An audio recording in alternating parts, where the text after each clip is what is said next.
Olá pessoal, é um prazer estar aqui conversando sobre esse assunto tão interessante que diz respeito a como se constrói uma refinaria, como se interrelacionam os processos de uma refinaria.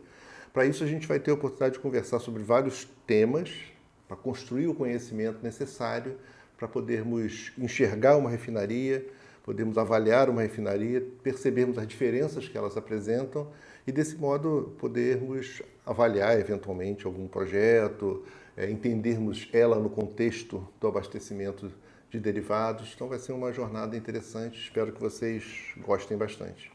São 8 itens que vão compor o nosso curso. A gente vai falar sobre o petróleo. Obviamente a gente precisa entender a matéria-prima que utilizaremos no processamento, então a gente precisa enxergar como elas são diferentes, né? Ou seja, para o refinador a qualidade do petróleo é extremamente relevante, então a gente vai ter que dar uma olhada no petróleo, enxergar essas diferenças, as características que podem impactar um esquema de refino.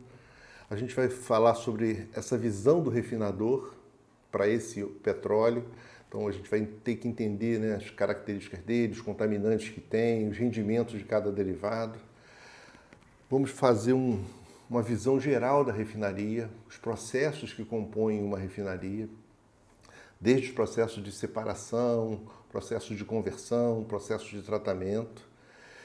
E depois a gente vai, olhando esses processos, entender por que eu escolho um processo em relação ao outro.